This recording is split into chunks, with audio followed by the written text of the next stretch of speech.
So, tell me something terrible.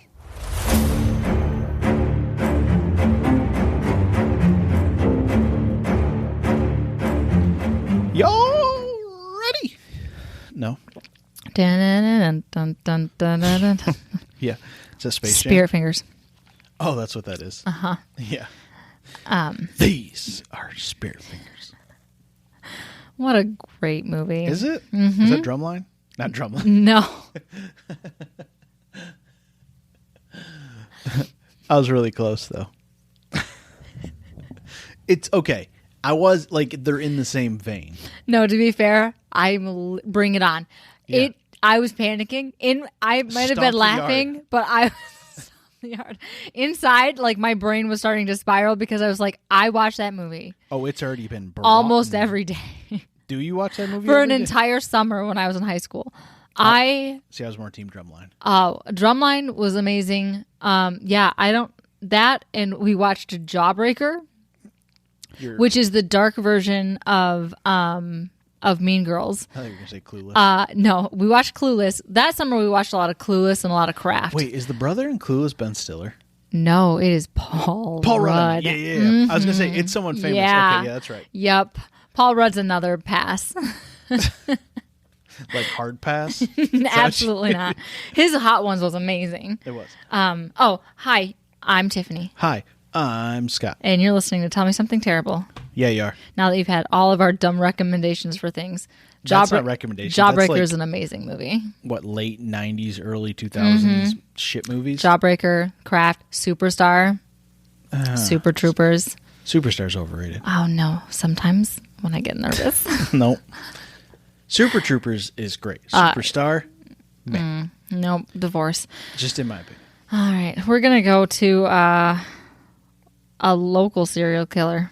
Local? Mm-hmm. How local? Like Michigan or like local? Like Like in our neighborhood? Michigan. No, not that. No, not that local. Okay. Michigan. Okay. Yeah.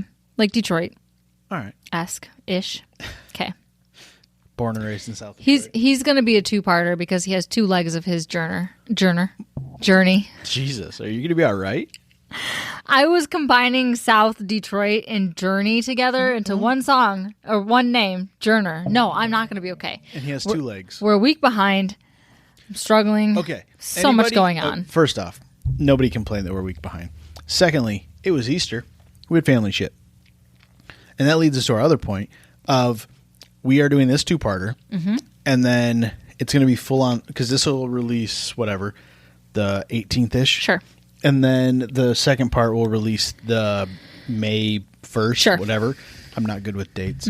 But anyway, that will lead us right into summer. And we are going to take a break during the beginning of summer and catch up with life and extracurriculars that, Need attention. Yeah, just job pursuits yes. and life pursuits that aren't this podcast for a Yes. I have a lot of education I have to catch up on that I put off since December. And I have my nutrition class that I have 6 weeks to finish. Perfect. 5 weeks to finish. Yep. I don't want to talk about it. Mm-hmm. So anyway, yes, life we work has caught so up to well the under point. pressure. Life In case you hadn't noticed with our late night session, be like, when are we recording this? Monday at 11 o'clock, and it gets released at 6 a.m. on Tuesday. Yeah. We thrive under pressure. As you probably can tell, this isn't our full-time job as being podcasters. This is a part-time hobby. We do love our patrons, and we will keep up with the Patreon. And our regular listeners. Well, in the Patreon, they get the advantage of me writing, which... And me interjecting. So it's... Are we selling it for you? Yeah. Hashtag shameless plugging. There's a reason that's not our main podcast. That's just the ones that truly love us. Anyway. You get to hear me get even more angry. So that... When Scott tells me about chariot No. racing. I have... Chariot racing... You really got hung up on that. The last one was fun. Yes. I don't even remember what it was about, but it was a good time. I wrote the thing. It was about Morse code. It was about Morse code. Anyway. Oh, shoot. I spoiled it. Oh, because I don't figure it out until 20 minutes in. And I'm like, oh my God, what?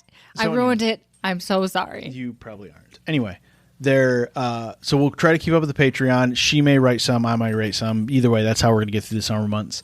And then as it gets to fall and we don't have nearly as much going on. as much shit going on. Then we'll pick it back up. We've harvested. We've done canning. We've done being mini. Harvested. Yes, we're when we are done role playing, end of the worlders.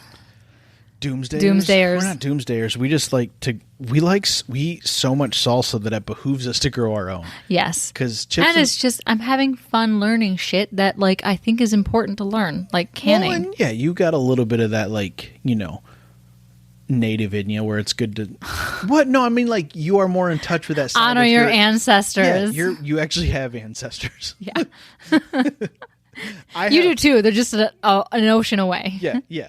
But anyway, so that's what is going on. This will get released. We'll release one at the beginning of May. We'll still be doing Patreon episodes, so if you really miss us for $1, you can go listen to all those. Yeah, there's like a half. for $5, There's a we'll dozen and send a you a half pin. already. More than that. Oh my god, how many is there? 2 dozen? Patreons? No, 2 dozen episodes on Oh. Patreon. There's one for every month we've had this podcast. Sure. So I'm not going to run the numbers, but there's a bunch. Okay. And I wrote them all, and they're all written by me. I'm not an English major, okay? So you get what you get. He's an efficient writer. And they're not terrible. Some of them are. Most of them are interesting. Yes. And that's what I like to write about. Yep. Anyway. There's aliens and people that influenced history There's- and chariot racing. I appreciate, female empowerment. I like interesting parts of American history. Like the stuff that fun side of it. that we should know. Yeah. Anyway, go about your business. Anyway. Let's talk about a murderer. Yes. Serial killer, you said. Sharp turn. Yep. From Detroit. Texas. Carl. Carl with a C. Okay. Eugene Watts was born in November 1953 to an Army private and kindergarten teacher in Texas. When in 1953? November? Okay. It doesn't matter. I was just curious. I mean, I could have figured the So whole date, he's but my I didn't give that parents' much of a age. shit. Good. Yeah. Okay. Well, and when Carl was a toddler, his dad left. He would be my parents' age. I feel like I should have said. Yeah. Because you hard passed on that is. Yeah. Okay. So when Carl was a toddler, his dad left and gave no reason why. He just upped and bounced. He went to the gas station for cigarettes. Never came back. Yep. He bounced like a baby downstairs. Oof. That's your favorite. That's your favorite saying. It is. He was out like a boner in sweatpants. That's a better one. That really gets people going. Yeah, it does. Boners and sweatpants usually do. So his mother then moved him and the rest of his siblings to Inkster, Michigan, and his mom, named Dorothy, in case you wanted to know. Okay. She got remarried to some dude with 6 more of his own kids, and then Brady Bunch style. yeah, and then Dorothy and the new dad had 2 more babies to themselves as well. You got a whole football team. Cool. Yep. So poor little Carl didn't get much attention, Damn it, Carl. nor did he make any fuss to get any. Okay. He was just middle of the road, Just old quiet Carl. keep his head down. Okay. And you know what they say about quiet kids. Okay. So he was usually shy and introverted. You don't know this. You should watch out for the quiet kid. Yeah. Yeah. Yeah. That's why you bring him candy. No, I listen to Dane Cook. Don't you? Here's thanks for the Snickers. Choo-choo, poof, choo-choo, poof. Thanks for the Snickers. So anyway, Remember when Dane Cook used to be funny? oh I yeah, wonder what he's doing these days. probably nothing we want to know. Probably not. So he was usually shy and introverted unless he didn't get his way, and then he got volatile. Oh, okay. That's why you give him the Snickers. that- You're not you when you're hungry. That progressed quickly. So Carl liked to spend time with his grandma and his cousins, who all had southern drawls. So his name usually came out as Coral, and Like it was a reef? yes. So it was Okay. a name that he liked so much that he pleaded with his mother to change it because coral belonged to reefs, and reefs were pretty but dangerous. Okay. So yes, like a coral reef. You want to be pretty, but dangerous. I like where he's at. So as a young child, me too, total vibe. So as a young child, Your Carl, next tattoo has coral in it. I'm like, why? Because it's pretty and dangerous. Just like the serial killer Coral Watts. Okay. Words are hard. Yep. So as a young child, Carl liked skinning rabbits, and Carl also liked sports. And it's how he took out his aggression and frustrations. On the rabbits or the sports? Both. Okay. So this frustration came from being... What a weird combination of hobbies. well, you know, have you Normally- watched the Dahmer? Normally, you're an outdoorsman or you're a sports person. You're not usually skinning rabbits before t-ball practice. Have you seen the Dahmer No. show? If you did, you know why that's a lot. Okay. Because, like, his dad, there was, like, a roadkill, and he was like, ooh, or something died, and he was, like, really macabre about it, and his dad kind of interpreted it the wrong way. And he was like, oh, this kid likes hunting and, like, gutting, like, you know, I'll teach him, like, manly stuff. So he's like, this is how you gut a fish, and this is how you gut this. And they would, like, live trap things and skin them and stuff. And his dad's thinking he's teaching him these, like, cool kind of like trades and Murderous survivalist kind techniques. of things, but really Jeffrey Dahmer's in there like fingering fish and getting hard, and it's just fucked up. So Did you say fingering fish? yeah, like literally like taking his guts and like slit. Oh my god, there's a scene. You don't need to explain it to me. It's rough. Like he slit the fish and it was like kind of arousal for him. So it's a lot of likes. You got to watch the show. It's fucked. I don't gotta watch shit. Yeah, That no. sounds terrible. This is why I don't talk about the really heavy hitters, because people are like, oh my gosh, have you seen this? And I was like, if you fucking knew the shit I listen to, this doesn't faze me at all. So obviously, because I can just blase say it, and sorry, you guys have to suffer through it. Anyway, terrific. They know what they signed up for. he took his frustrations out on skinning rabbits and sports. And he had these frustrations because they came from being behind in school. So Carl missed an entire third grade because his mother, Dorothy, Missed an entire third grade. an entire third grade. Okay. The third grade. I wrote that properly. Yep. So he missed the entire third grade, Nope, but just one of them. just one, because he had to redo it. Oh, there's two third grades for everybody. Yes. It's a really pivotal year, I'm There's told. three of them actually. That's why it's called a third grade. Oh, yeah. That rules of three, triple three. Anyway, go about your business. His mother and him, Dorothy and him. Yeah. This is really sad. Okay. They both contracted meningitis. Okay. Yeah. So it's sad. So the first hospital It's called meningitis, but it's still susceptible to women and children. it's womeningitis when it's ladies. Yeah. Whoa, meningitis. So the first hospital that they tried to get admitted to refused to treat Carl, just his mother. Okay. So Carl went home and his fever got worse, and then he contracted polio. And so he Having a good week. so then he finally got into a I wonder hospital. why he missed the third grade. Yeah. And fell behind. We can all just blame this on the lack of vaccines. So he finally got into a hospital that would take him, but when he went back to school, he was now a full grade behind, and his attention span was reduced, his grades suffered, and he complained about this new shitty memory that he had often. Because his brain was like 104 degrees for too long. Yeah, I think that might be part of my problem.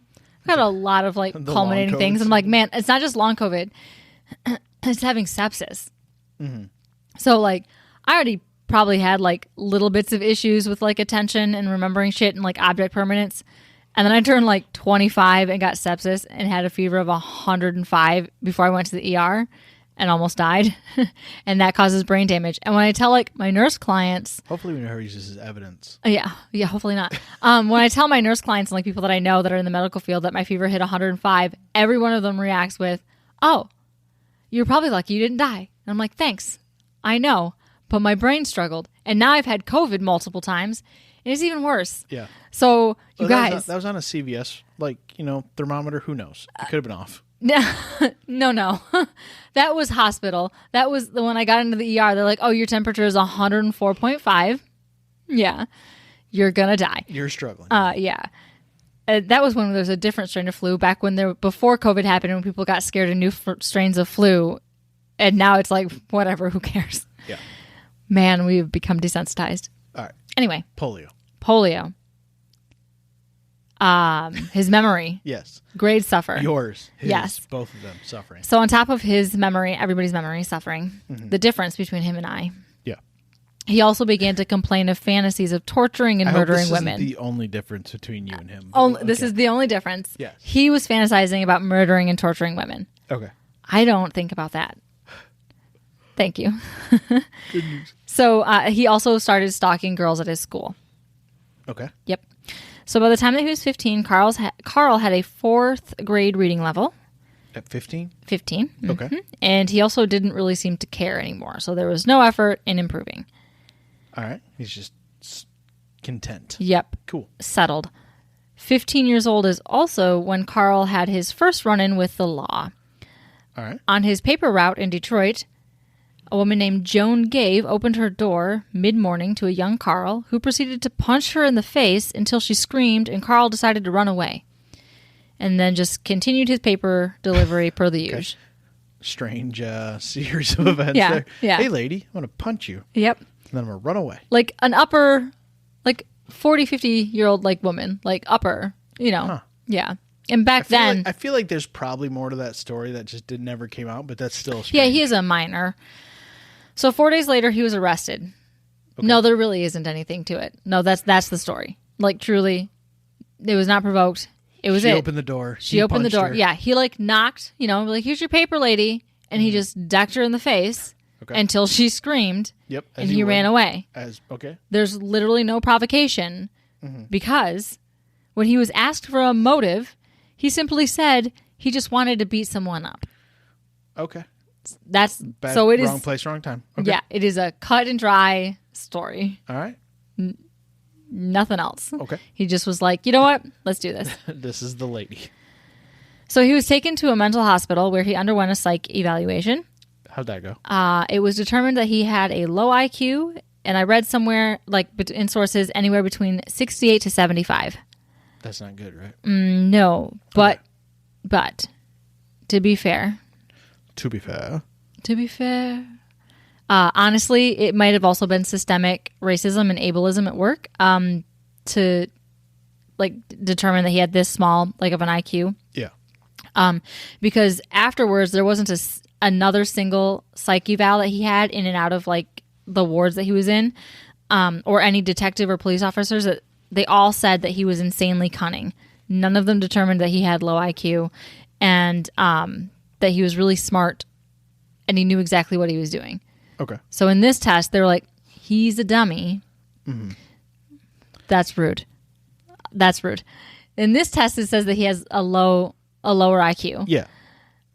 But book smart wise, he probably was well below average. Right. But also part of the problem is, that's the problem with the IQ test. We know that it is inherently privileged because it doesn't take into consideration people getting lower education. Yeah. And because he was learning at a lower level, or he just didn't give a shit after like missing a school year, it truly could be racism. Anyway, that doesn't matter. You said I wasn't allowed to get political in this episode earlier, and then I did, and I'm so sorry. Preferably not. We know that IQs are privilege-based and probably racist. Yeah. Anyway, if you don't know, look it up. Anyway, he told the doctors that... At your own leisure. Yeah, just in case you are bored like I get. So anyway, he told the doctors that he would dream of murdering women and felt better afterwards. That's not great. I'm not a doctor. Not making a full diagnosis. But you do have a degree in biochemistry, so you're the closest thing on this podcast to a doctor. Okay. You took abnormal psych once. I did. Yeah. At community college, which makes it less reputable, I would say. In a community college in the Midwest, too. Whoa. We're, all my college experience is Midwest. Easy. Yeah, we're a little slower here. So that was IQ tests. Just kidding. So the doctor decided that Carl was impulsive and passive aggressive with no evidence of psychosis, but it was suggested that he was having troubles controlling his, quote, homicidal impulses. Okay. Yeah, you shouldn't have those. And then he was released a couple months later, and his doctors suggested that he be put in outpatient care. I was going to say, released to where? Just back into Back to his parents, because he's 15 years old. Okay. At this point. This is after he punched Joan in the face. Mm-hmm. This was what happened afterwards. I mean, it's just a bad morning on the paper route. We've all been there. That is true. We do know that our frontal cortex that does house our impulse control isn't developed yet. I did a paper route a couple times, subbing for my dad. I wanted to punch people. Yeah, but you were a grown-ass adult that had better impulse Do you remember control. that one time? This is a fun story. When I sobered up in the middle of the paper route that I helped you on? No. That was rough. No, when my dad's car broke down. Oh, yeah. And you had to come pick us up, and we had been on a big bender the night before. Oh, my God. I literally had like fucking 2 hours of sleep before you called Yeah, me. I had to reek of booze, and my dad just let it go. He like just didn't acknowledge it because that's how my parents roll.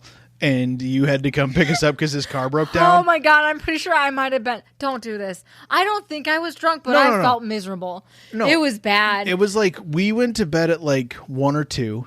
I got up at 4:30 to do the paper route. Yeah, and by like And by I didn't like have to 6:30. drive. I didn't have to drive. He like picked me up or whatever, and I was not well. And then like probably it was daylight, so 6:30, 7 o'clock. You had a good 7 5-6 hours Yeah. by then. His car broke which to down, anybody else would be and like I had 2 to hours call of you sleep. and be like, "Hey, buckle up, Nancy. We need a lift." It was not great. That And was I had not, to come get you guys in the middle of the like independent retired care. Yeah. Yep. I know I could walk you to this within 10 feet of where we were because we were broke down and I was like, I am going to throw up. Like I was just trying to power through. And then So tell me about your childhood trauma and That's not how you trauma. don't want your parents to know anything about your life. No, that's fine. And if they ever, on the off chance that either one of your sisters just dips back in to pick up on an episode, fine. now they're going to know. I am Religious trauma. It's I real.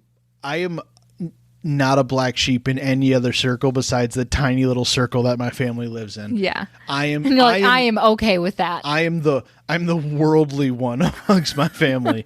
If that tells you how small of a circle we run in.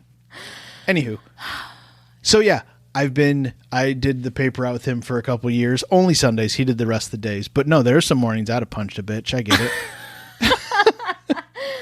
This very minute experience I had, I can totally relate to this serial killer. No, you don't. It's not even the people. You just get annoyed with certain like mailbox, like inanimate objects, like just inconveniences that you're like, this is just unnecessarily not easy. Can you sound any more Midwest?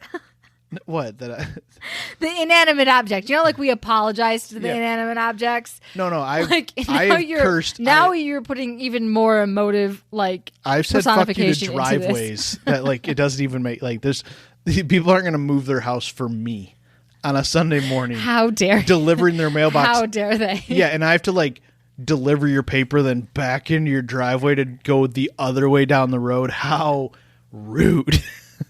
Sorry. Oh my God. I told you about that one time I did the paper route with that one single time I did the paper route with Beth and we were in some dirt roads like Yeah. and it was in the middle of it was like also Early morning? dusk-ish. Yeah. And we accidentally backed up into somebody's like yellow safety like metal pole that they had at the end of the driveway and it Yeah. got stuck in the muffler. That was fun. Oh, that's a good aim. Yeah, in the snow. Yeah. Yeah, down like a fucking like lake back road with a Yeah, no. 45-degree slope. Paper routes are like they're decent money, especially Christmas time, but they are the biggest pain in the ass. Oh, yeah. And they beat the fuck out of your car. Anyway. Appreciate your mail people, guys. Anyway, back to this mail carrier. So anyway, Coral. he came back and it was suggested that he has outpatient care. Yeah, because he's This beautifully is why, dangerous. Yeah, and in case you didn't know, obviously there's a reason why people say going postal. Delivering is tough. Yeah. So later, psych evals came back to the conclusion that he might, like other psych evals, that he might be homosexual and that this is why he hated women so much. Okay. Despite the fact that he started having sex at 14 With women. with women. Okay. Sorry, I just needed to like make sure. Yeah. Yeah. So I mean, if you want to go by the name Coral, people are probably going to look at you sideways in Midwest Michigan. he's also not gay. He just That's fine. hated women. Like you don't Yeah. hate women if you're homosexual. Like that's not the problem, guys. No. He just that's he is the personification of toxic masculinity. I've never met in my limited experience with most of the LGBTQ, they are very pro woman on every part of that spectrum. Yeah. Yeah. Yeah. It's usually dudes that get like fuck men. No, but apparently back in the 70s, that's not what they thought. Okay, good. We've come a long way. Yeah. If you punch Now a we just have to man- convince the You punch like, a man, the you're other straight. 20%. You punch a woman, you're gay. Okay, that Yeah. makes sense. Good psyche val. Yeah. Anyway, keep going. These are also the ones that say that he was cunning, even though the other one said he had an IQ of 68. Look, it's all, I'm just giving you information. Yeah. It's all convoluted. Okay, let's keep. This is a two-parter too. Two-parter. He hasn't even killed anybody yet. He's just punched a lady. Yep. Okay. So it also This is might. why it's a two-parter. He's having problems with his homicidal impulse controls. So it also might be rooted in being told that sex was a wicked act because he was raised super conservative. And despite all this sexual trauma, because having sex at 14 is a sexual trauma, none of his victims were sexually assaulted, just physically. Okay. And I suppose spiritually as well, since, so many died. Well, not yet. We'll get there. I said yet. So because this made it man is a POS that just keeps slipping through the cracks. He was described later by police officers after interrogation that although he might not had been street smart, he was cunning and very, very intelligent and knew exactly what kind of information to give or withhold, and he also had an excellent memory. So he complained about having a bad memory when he was a child. But it was... And the police officers are like, absolutely untrue. Or his memory only works during the traumatic times. Or he is really hyper-focused. Well, yeah. On this one thing. This is his hyper-focus activity. He's lasered This is in. his dopamine release. That's why he remembers so much about it. Yeah. I mean, we typically don't yuck someone's yum, but in this case, I think it's okay. Yeah. Mm-hmm. Yep. Okay. So, let's rewind back to his high school days. Do you want to make the rewind sound? Go for it. Can you do it? How's that? Masterful. So he managed to graduate high school despite his poor I hope grades. someone plays that the other way and it actually says something. Wouldn't that be? It doesn't. Oh, wouldn't it be just great if that just became like the new, like when they, on Little Nicky, when they were like, what's Ozzy saying? And it's going backwards like Ozzy isn't it? He was forward with his message. He's like, it's Chicago, and he puts it on and it like spins backwards and has like the Damon voice. I saw Little Nicky once 20 years ago, so I don't remember most of it. What? But you love Adam Sandler. I do. Do you think my parents, we didn't own Little Nicky? I watched it once at Jamie's house, more than likely. Jamie. What? Bad influence. Jamie had HBO growing up. That's the only place I got to see movies that weren't fucking like Old Yeller and Black Beauty. And you said that I was the one that turned you into the black sheep of the family. I think it was Jamie. I mean, his family was not my family. He's aware of that. He's seen both of my family. He knows my family better than most people. Not anymore. All of our listeners now know your family. That's fine. Well, yeah. So anyway, he managed to graduate high school despite his poor grades, lack of motivation, and constant getting in trouble for being a total creep to the girls in school. It's just, borderline stalker. Yep. But he hates women. Yeah. Okay. The stalking Stalk. is part of him getting, that's what he does. Mm-hmm. He stalks. Okay. He murders. Don't. So this is like his Spoiler alert. This is him working on his MO. He's getting in the groove, figuring out his tactics. Okay. He's practicing. I just heard thuds from somewhere in our house. Did you hear that? No. Oh, good. Okay. The dog didn't even react. Okay. Are you hallucinating? No. I'm going to timestamp that at 27:49 in my brain here. Okay. We're going to listen back. So, and we'll let you know what we hear. If anybody hears an EVP in any of these, just let us know, okay? We got a lot of open mics, big, old house. If you hear anything we don't say, just let us know. Yeah, please. So after high school, he went on to a college in Tennessee with a football scholarship, but he lost that after only 3 months after an injury, and he was also being accused of stalking and assaulting Tennessee women. On a college football scholarship? Yeah, no, he was a really good athlete. That's D1, homie. Yeah. That's okay. No, he was a good athlete. I know I brushed over it because fuck this guy. We don't need to go into like his D1 shit. athletes? Yeah, that's no big deal. Oh, whatever. He goes to Tennessee. That would have been like the 70s? Okay. I think it was just a small college in Tennessee. I don't think it was a big one. Oh, it wasn't University of Tennessee? No, absolutely not. Oh, okay. No, it was just like Laverne, Tennessee or something like that. I was like, did this guy play with Arch Manning? No. This guy's literally going from a podunk town to a podunk town. Wait, did Archie Manning go to Old... Anyway, nobody cares. Nobody gives a shit. So, Peyton played at Tennessee. See, I said two. Eli I didn't played say, at Ole Miss. I said he I was went trying to to think college. where Archie went. He went to a college care. in Tennessee. No, okay. No one cares. Anybody listening to a true crime history podcast gives zero shits about sports, except for maybe Dave Anthony, and there's no way he would ever listen. Okay, Jamie cares, and he listened, and he's been mentioned 3 times in this podcast. Anyway, go out your business. And now I'm just curious where Archie Manning went to high school or college. Google it. No, I don't care that much. I Okay, I do care. You keep reading. So he went to a college in Tennessee, just a random college. Any of them, not D1. Yep, he lost his scholarship after only 3 months with an injury and also being accused of stalking and assaulting women. And for being a possible suspect in a brutal murder of a fellow female student. That's not great. Sharp turn. Yeah, we got brutal all of a sudden. So back home he went to Michigan, becoming a mechanic for the time being, and he would continue going to mental health checkups, but rarely, and he still suffered from murderous urges. He murderous urges? Yeah. Say that 10 times fast. No, it blended in my head just listening to it. I also had a couple of Vizzies because, we got to... Murderous urges. I hope I'm not slurring the shit out of my words. Who cares? Yeah. People are used to it. I've had all the wine tonight. So... We've done enough of these sober. I can't do it anymore. She said serial killer earlier, and I had to imbibe. So he had to what? Imbibe? Imbibe? Abide? Imbibe. What's imbibe? To drink. Okay. You imbibe in it?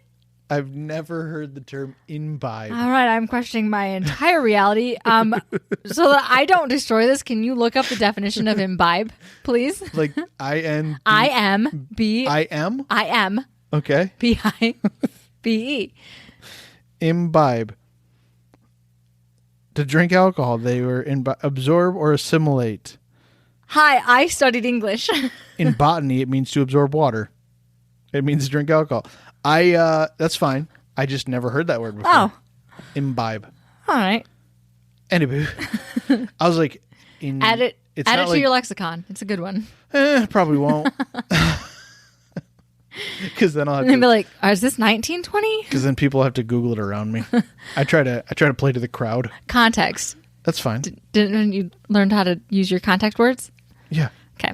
You heard that thud though, right? Yeah, I did hear that one. Yes. The dog did too. Yeah, there's Damons downstairs. So he then decided to head back to college, and he was accepted at Western Michigan University in Kalamazoo. Go Broncos. Yep. Despite being evaluated as still a danger to society by his outpatient checkups. Do you have to disclose that when you're in like... No? The psych staff couldn't notify police because of HIPAA laws. Oh. Mm-hmm. I feel like your counselor, like your entry, when you go to apply to schools, that should be on the list. Yeah. Of like pre-existing conditions or something. Somewhere it has to be on the questionnaire. Yeah. If murderous urges and homicidal impulses are on somebody's list, you should probably be allowed to disclose that information. Somewhere. For like just safety of the students. Well, might be the root cause to why we have so many school shooters. So, sorry. Can't get political. Well, and you can. Just, I'm going to walk away. We've had too much of that in our lives. Not in the podcast, outside of it. But, yeah, it just seems like that would be somewhere would be disclosed. But it just comes back to mental health and how it was treated in the 70s. Oh, anyway. yeah. All the way up to like the early 90s. Even now, still. Yeah, it's awful. Still. So he took to stalking women. You know the 70s were 50-some years ago, right? I'm going to throw up. So, so he took to stalking women while he was at college, he was trending toward apartment complexes. So on October 25th, 1974, he attacked his first victim in his adult life. Okay. Lenore Knizaki. Sounds Polish. Yep. So he knocked on her door. His MO. Did he punch her in the face? No. I got your paper, lady. So what if he was asking if he did that to all his victims, I won't find this more like I won't justify what he did. It won't seem as heinous because it would be more comical. But the jokes will be way more natural if he knocked and then offers him a paper and then punches everyone in the face. No, he's adjusted. He's tweaked his MO a little bit. Okay. Now he knocks on the door and asks for Charles. Okay. Mm-hmm. Hey, is Chuck here? Yep. So she told him through a chained door that there was no Charles there, so he left and he came back and asked again. And this time, she agreed to let him in while she got a paper for a note in case this Charles person showed up. That's not a good choice, lady. And that's when he attacked her. Okay. Choking her. And she fought back and survived, and Carl just left her unconscious. So he left thinking she died. Oh, okay. She was just unconscious, so she survived. Good. And this was a tactic that he used often. Another woman was attacked in mid-November in the same complex in the same way, where he knocked on the door and asked for Charles. She also managed to survive, getting a detailed report to police because she managed to see his car. Okay. And then all of this led to his first arrest just a few days later. Was he in like any sort of mask or anything, or just complete? Nope. Okay, cool. So all of this led to his first arrest just a few days later when both women he assaulted picked him out of a lineup. When he was interviewed by police a few days later, he admitted to attacking 15 other women. Jesus, that never came forward? Nope. Okay. But he did not admit to any murders. At this point. No. Even though he didn't confess at first, he was successful between the two assaults. So these two women are witnesses who were like, yes, he knocked on my door and he asked for Charles. We know this is a technique for him. Okay. He admitted to attacking 15 other women and admitted to no murders. Okay. But during this time that he claimed, during this time span that he gave them and said, I attacked women at this time, There's was going to also, be dead people. on October 30th, 1974, Gloria Steele, who was a 19-year-old Western Michigan University student and a mother of a 3-year-old daughter, she was found dead. Okay. Her body was dropped near campus. It had 33 stab wounds. That's a lot. Mm-hmm. Okay. So a male witness said that there was a man asking around for Charles the night she disappeared. Of course there was. But he admitted to no murders. Okay. Not yet. But this was the only evidence available in Gloria's case. Everything was gone and her body had been moved, leaving nothing for police to investigate. They couldn't find any, solid evidence. And this was the 70s, so, DNA Forensics is shit. Yeah.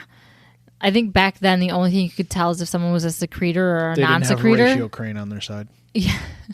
Dun dun. So the only thing that he told police during his interview was that he had been in the area that Gloria was last seen.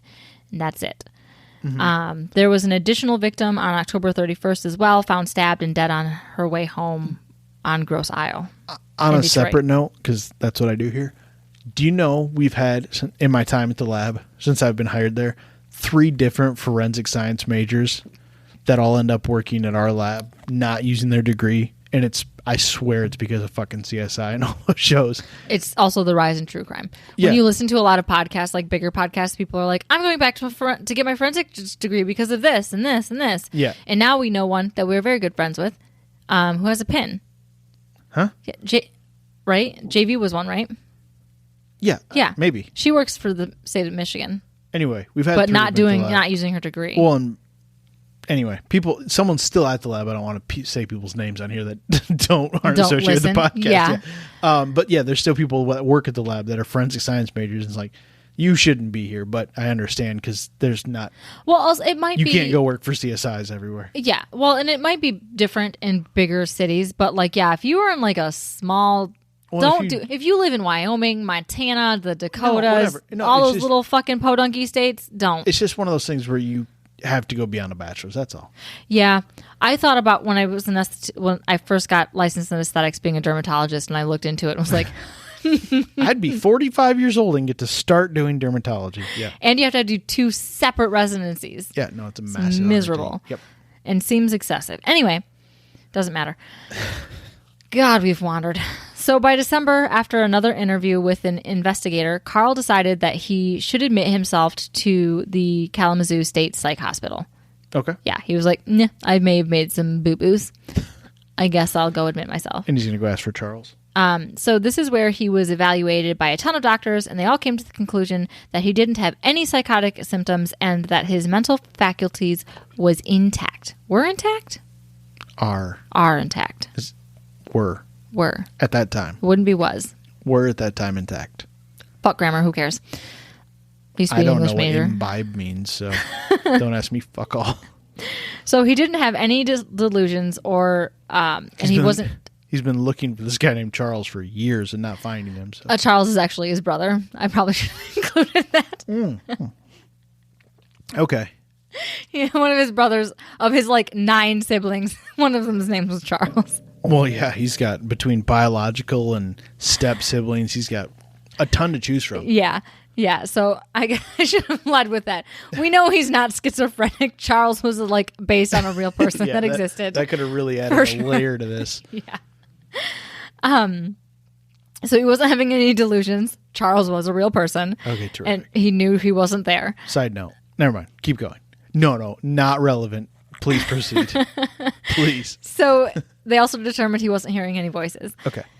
So while he was in the psych ward, Carl attempted to kill himself, or according to one psychoanalysis, made the doctors think he tried to kill himself. Because when they went to go pull him down from his like shitty noose, he was still very much alive. Okay. Yeah. That's just an They're like, we think it was issue. just like a, yeah, sure. Yeah. They think it might have been like a fake suicide attempt. Okay. Because they don't think he's dumb. They think he's manipulative, you know? Okay. So he wants to get off on a plea of insanity, essentially? Yes. Okay. So he was admitted to a new psych ward where the doctors there decided that Carl was definitely capable of standing trial. So he was finally charged with the 2 assaults and sentenced to 1 year in jail, That doesn't seem like enough. especially after his past history. What about the admittance to 15 other assaults? They had Nope. no evidence in it. Also, it's also the justice system in the 70s. Like, you would be like, oh, you raped someone and she like now has brain damage? Let's throw you in jail for 5 years and like you'll get out in 3.5 with good behavior. Okay. Like that's just, if you listen to enough of this kind of content, That's just you know that's the just status normal. quo. Yeah. So he was released in August of 1976 and he moved back to Inkster with his mom, hooked up with a girl from high school and became a father himself. Okay. I know someone from Inkster. Sorry. Full circle. Local. Jackie. Remember? Yes. Yes. The market? Yeah. Yeah, she's an Inkster person. So he was a good dad to his daughter, but was described as a deadbeat dad. Wait, he's got a daughter? Yeah. Okay.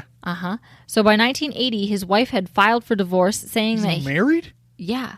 When did He all this shacked happen? up literally 2 seconds ago in August of 1976. He He was in moved back to prison. Inkster with his mom, hooked up with a girl from high school, and became a father himself. Okay.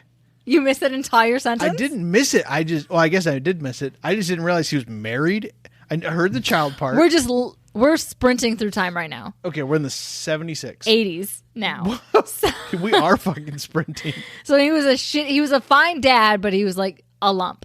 Okay. And his wife finally had enough Yeah. because they got married. Shocker. Yep. So by May He of seems 19 like real marriage material. Yeah. So by May of 1980, his wife had filed for divorce, saying that he would have nightmares. And he started boxing random women. Just hold on. Just walking through the grocery store. You want to fight, lady? What? Just Lady, you want to fight? Sorry. it gets so bad. Does it? Because Yes. it feels like my story's pretty bad already.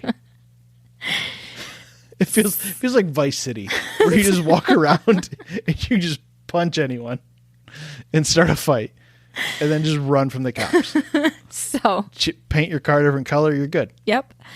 So she said in her divorce filing that he would have nightmares where he would sometimes fall out of bed and then not wake up at all. That's called dead. So after, What do you yeah, mean? so he would Like, literally fall out of bed and just have stay a asleep? nightmare and like thrash in his sleep and fall out of bed and not wake up the entire time. I'm a pretty deep sleeper, but I think that would probably rattle me a little. Is that not the most fucked up thing? That's pretty fucked His up. poor Have wife- you ever fallen out of bed? Yes. It is fucking traumatic. You think you're off a cliff. You don't know how long it's going to take till you land. It is terrifying. I only felt like off a couch as like a teenager, and that's not even that high. Like beds are way higher than couches. You see how much I move and sleep. Oh my God. And when I like growing up had a twin mattress, I would fall off not like once a year. Like not like constantly, but like It wasn't that big of an issue. No. You Just wake often enough to have a little bit of PTSD from it. I don't know if this is just me, but you always wake up mid-fall and you don't know from what height, like you know how tall your bed is, but you have no idea how far you fell from, and you have no idea how far you're falling. You just wake up in the highest of panics. and then the abruptest of falls. It is a roller coaster of emotions. In 1 second, guys, this is the most Scott has felt ever. Yeah, you think you just He fell listens to music so he can feel. Yeah, Like this is no. this is peak adrenaline for him. You think you just fell off a cliff and you have 9 seconds. No, you just rolled off your bed. In the time it takes you to open your eyes, you are going to hit the carpet. You really struggle with the suddenness of death, don't you? Well, no, I don't think I'm dying. And it hasn't happened since I've like been an adult, but as a child, like once a Could year. you imagine though, as an adult hitting the ground from the bed? Okay. You would be fucked for a month. You'd have to go see a chiropractor, get checked for Have you cracked seen my ribs. childhood bedroom? They put carpet over concrete. It hurt. Okay. And I was a husky, as they called it back then. I was a chubby kid. I had a lot of padding, but it still fucking hurt rolling. Anyway. Sorry. That's just my near-death experience every year as a child. We're processing a lot of trauma in this episode. Yeah. He's saying he can relate. Yes. Yeah, no, me and this guy, no, I can't relate. I cannot imagine sleeping through that. He's really trying to let you guys know he's not a I don't serial remember killer. fuck all from my childhood, but I remember every time I fell out of bed and it scared the fuck out of me. So anyway, that's not the worst part. No, is it? It's not.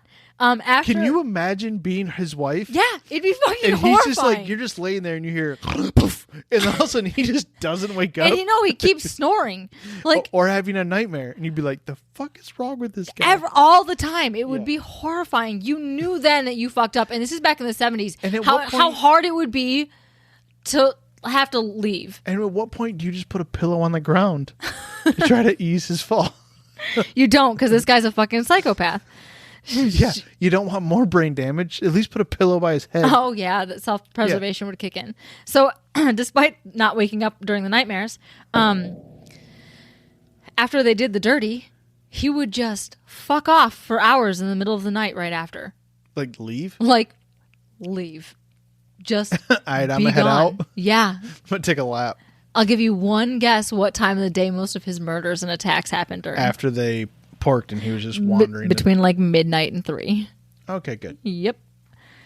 So in the interim, between getting married and then getting divorced, in the summer and fall of 1976, there were attacks on 5 more Detroit women. He was arrested for disorderly prowling outside of a woman's house. Uh-huh. It's a fun charge. Disorderly prowling. Bring it back. That's like what a coyote gets charged with. Yeah. So the charges were dropped. And then 9 more women were found dead in the Ann Arbor, Detroit area. Oh, All okay. found in apartments on the side of... With notes saying "Wait for Charles." They were found on the side of sidewalks, all stabbed, strangled, or bludgeoned. All small, petite women, usually white, which is unusual for serial killers. Usually don't Okay. murder outside your race. But Carl wasn't picky, and there were other women of other color. Women of color, yeah. And none of them were sexually assaulted. Okay. So one murder, Helen Dutcher had a witness. All right. This was a man named Joseph Foy. He saw Carl and Helen getting into a tussle outside of a dry cleaner in Ferndale and watched Carl drag her behind the building and into an alleyway. Probably not good. So he went to the police and gave a description. Okay. Yep, they drew up a composite sketch, and then Helen was found the following day with 12 stab wounds. Okay. Sounds very Carl-like. Yep. Just comparing to the 33. Yeah. Okay.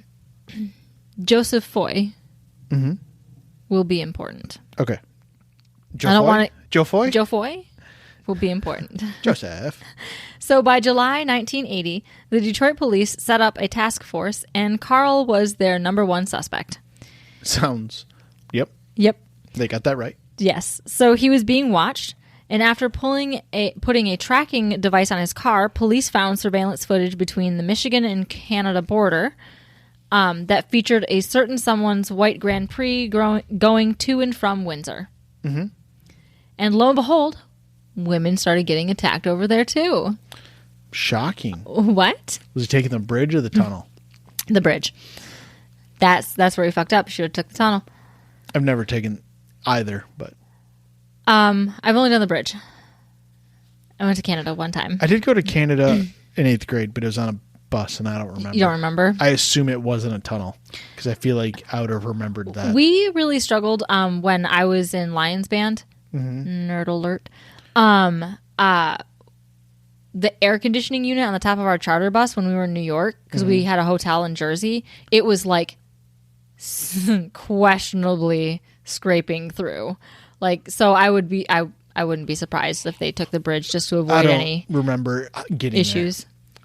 You don't? Nope. Well, I just had my blue and yellow Sony CD player and Linkin Park blaring in my ears. Hybrid Theory. I did that on the Good band times. trip. It was MCR. Good times. Black Parade. Yep. Ugh. Ugh. We're elder millennials. Like, we're elder emo millennials. I know. It's disgusting. I make Lily listen to it in the car sometimes. I'm going to go lay out in traffic. Anyway, all of these women were either stabbed, strangled, or bludgeoned, and none of them were sexually assaulted. So there were at least 3 women. One named Irene. She survived getting her throat slit. Jesus. Yeah. And I told you, it escalates. And then another survived getting stabbed in the back, and the last managed to survive when she started screaming when she realized she was being followed. Can we just say Carl's kind of a shitty serial killer? Yes. He has a high survival rate. Yes. So maybe he's a good serial... I don't know. But... I guess it depends on your perspective. He's not hyper successful at what he does. No, he's not efficient at all. So this survivor, her name was Mary, picked Carl out of a lineup. After this last failed attempt, the task force managed to track Carl down, and who at this point was known as the Sunday morning slasher because of his tendency to attack in the very wee hours of the morning, like, midnight to like Paper route 3, hours, yeah. 5. Yeah. Keeping that schedule. And it was usually done on a Sunday. Okay. So, again, paper route schedule. They searched his car. He should be at church, but he's raging on a Sunday. Great song. So they searched his... That's a new elder... new song. Not an Yeah. elder... I just got to show our range here. Yep. It's not a phase, Mom. Emo for life. So they searched his car and found screwdrivers and woodworking tools inside, and a name of one of his victims, his Ann Arbor victims, written in a book. But nothing solidly linked him to any of the crimes. Okay. Not even the blood sample he willingly gave the police during a 5-hour interview. It's a long time. So at this point, he got sick of being followed by the task force, so he packed up and moved to Texas to live with his grandmother in March of 1981. Okay. And the lead investigator of the Sunday morning slasher case, Detective Paul Bunton, made sure to send mail, because this is the 80s, a 19-page case history to the Houston Police Department. And this is where we will end part 1, because this is already way too long. A cliffhanger. Yep. To Texas. I'll give you one guess what happens in Texas. He becomes a straight shooting citizen and... A Jehovah's Witness. Yeah, the next podcast, only 20 minutes. Yep. He retires. He becomes part of NASA in Houston. And he gets shot into space, and he's on Apollo 13. The Challenger. Whatever. You know what happens to the Challenger, right? Yeah. Okay. Just making sure. He finds Charles. Or Carl. No, he is Carl. He finds Charles. Okay, who would name their kid Carl and Charles? That's horrible. They might have been step siblings. Remember, the new dad came with 6 bonus. It's like Tim and Tom. You don't do that to your children. Timothy and Tomothy. Sources. Our next dog, we're naming Tomothy. No one will ever take us seriously. With a TH, Tomothy. Oh my God. Could you imagine trying to explain how our dog got its name? Will we put a collar on it that is embedded with shameless plugging on it? Uh-huh. Anyway. Sources. Are you doing sources this? No. Right now. Yes, it's not fine. Part 2?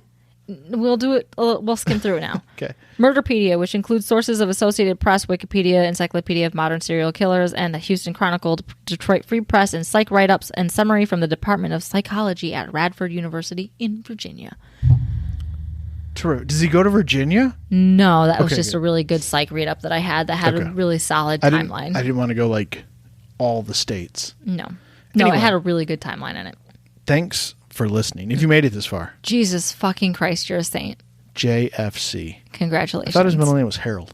Anyway. Do you have any dumb dad jokes? After all of that? Yes. No.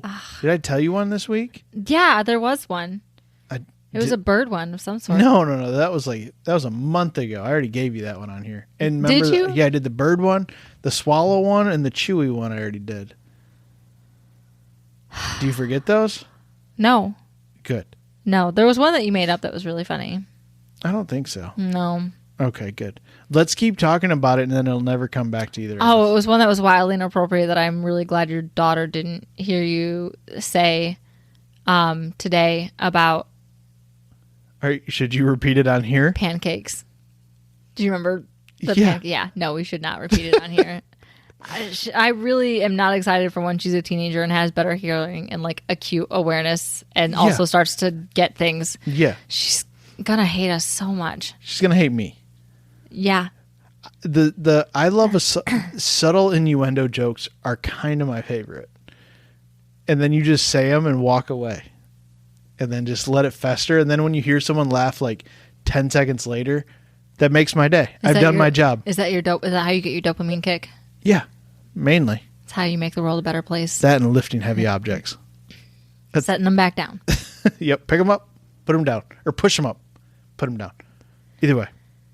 That's how I roll. Anyway. All right. Thanks, guys. Thanks for everything. Stop. You're being ridiculous. Anyway, find our patron if you miss us and want more of this shit in your life. All right. Thanks good? for listening.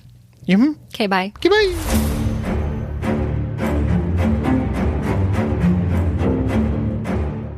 Oof, that was terrible.